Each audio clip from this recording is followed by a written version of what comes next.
जा रही है तो इन दिस कंडीशन आप मल्टीमीटर में बोर्ड में कूल टेस्टिंग नहीं कर सकते हो। अब जो भी चेक होगा सब, ये देखो मॉसफेट लगे, एक सेकंड, ये मॉसफेट लगे हुए हैं, ठीक है। आपने ट्रेसिंग कर रखी है। अब जिस मॉसफेट पर 5 वोल्ट कॉइल से रैम के स्लॉट में चली जाएगी। सिंपल सा प्रोसेस है रैम की सप्लाई जाने का। अगर बीच में कहीं पे भी कोई भी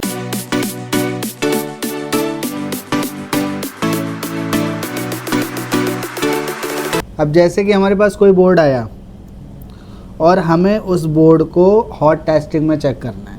अभी तक आप चेक कर रहे थे, ट्रेसिंग कर रहे हैं, और जो ट्रेसिंग होती है वो कंटिन्यूटी पॉइंट पे होती है।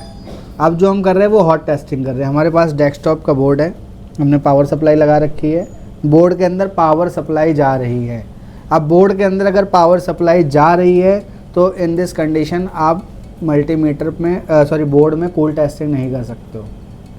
अब जो भी चेक होगा सप्लाई चेक होगी, यहाँ पर बीप का कोई भी काम नहीं है, कंटिन्यूटी का काम कोई भी नहीं है।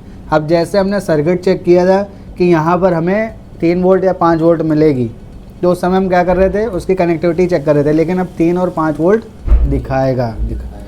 अब देखो जैसे कि ये रैम सेक्शन है, रैम सेक्शन की मैंने आपको इनपुट बताई थी, 3 वोल्ट होगी या 5 वोल्ट होगी।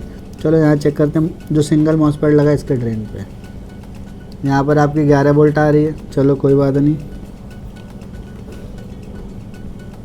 ये देखो 1.5 वोल्ट बन रही है, यानी कि हमारी जो रैम वर्क कर रही है वो कितनी वोल्टेज पे काम कर रही है, 1.5 यानी कि कौन सी रैम हुई, DDR3 1.5 पर DDR3 चलेगी। ये किस पे रखा आपने ये वाला? अब मैं आपको बता रहा हूँ, ये देखो मॉसफेट लगे, एक सेकंड, ये मॉसफेट लगे हुए हैं, ठीक है। आपने ट्रेसिंग कर रखी है। अब जिस मॉसफेट पर 5 वोल्ट 12 वोल्ट या 3 वोल्ट आएगी वो आपका इनपुट का मॉसफेट होगा। अच्छा। जिस पे 1.2 1.5 1 पॉइंट समथिंग बनेगी वो आपके सेकेंडरी मॉसफेट होंगे। तो ये हमारा मॉसफेट देखो, यहाँ पर आपको 12 वोल्ट समथिंग मिल रही है, तो ये हो गया हमारा इनपुट मॉसफेट, यानी कि यहाँ पर 12 वोल्ट सप्लाई इन हो रही है, ठीक है, इन हो रही है 12 वोल्ट। और यहाँ पर ये आउट कितनी कर रहा है, 1.5 कर रहा है। और यही 1.5 इसको आप देखो, पहले समझो, ठीक है, फिर मैं आपको क्लियर कराऊंगा, फिर दिक्कत नहीं आएगी। देखो ये मॉसफेट लगे हुए हैं, हमने कुछ नहीं यहाँ पे रखना है, यहाँ 12 वोल्ट दिखा दिया, यानी कि हमारा हो गया इनपुट का मॉसफेट। इन कर रहा है तो इस मॉसफेट को आउट भी करना चाहिए। इन ड्रेन से कर रहा है तो आउट कहाँ से करेगा, सोर्स से। सोर्स पे कितनी बन रही है, 1.5। अब ये 1.5 जो है इसके ड्रेन पे भी बननी चाहिए, यहाँ इसके भी ड्रेन पे बन रही है और इसके ड्रेन पे भी बन रही है। और यही 1.5 सप्लाई आपके ये कॉइल पे भी आनी चाहिए, आ रही है कॉइल पे, और इस कॉइल से सप्लाई चली जाएगी रैम स्लॉट में। इन दिस कंडीशन आपके पास कोई बोर्ड आया जिसमें रैम सेक्शन की सप्लाई नहीं बन रही है। अब आपको करना क्या है, कोई बोर्ड आया उसमें रैम सेक्शन की सप्लाई नहीं बन रही है, हमने क्या करना, सबसे पहले चेक करना है इनपुट सप्लाई। मान लो इनपुट सप्लाई नहीं आ रही है, फिर हम इसके ट्रैक को चेक करेंगे, ट्रैक में जो भी कंपोनेंट लगे होंगे उनको चेक करेंगे, जो फॉल्टी होगा उसे हम चेंज कर देंगे। इनपुट आ गई लेकिन ये आउटपुट नहीं कर रहा है।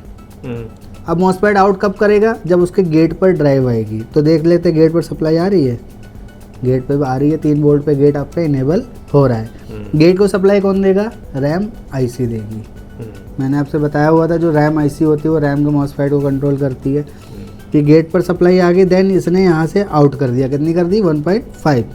और यही 1.5 सेकेंडरी मॉसफेट पर जाएगी, कॉइल पे जाएगी और कॉइल से रैम के स्लॉट में चली जाएगी। सिंपल सा प्रोसेस है रैम की सप्लाई जाने का। अगर बीच में कहीं पे भी कोई भी दिक्कत आ रही है, फिर आपने सारी सप्लाई को निकालना है, देन आपको बोर्ड को ट्रेसिंग करनी है। ट्रेसिंग में हमें देखना कौन कौन से कंपोनेंट इनपुट में आ रहे हैं, कौन कौन से कंपोनेंट आउटपुट में आ रहे हैं। इन हो रही है, आउट नहीं हो रही है, तो उसके हिसाब से काम करना है, ठीक है।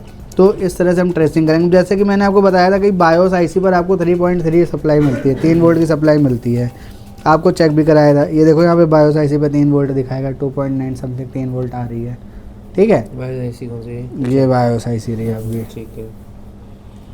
इस तरह से हम इसकी हॉट टेस्टिंग करते हैं। हॉट टेस्टिंग में हमें सारे सर्किट क्लियर होंगे तभी हम स्टेप बाय स्टेप उस पॉइंट पर सप्लाई को चेक कर सकते हैं, क्योंकि हमें जब पता होगा कि यहाँ पर इतनी सप्लाई आती है तभी हम बोर्ड को रिपेयर भी कर सकते हैं। इस तरह से हम हॉट टेस्टिंग करते हैं। ये मैंने आपको बताया रैम सेक्शन, ऐसे ऐसे करके मैं आपको सारे सेक्शन क्लियर करूँगा। अभी आप रैम सेक्शन को क्लियर करो। आप नोट्स निकालो पहले।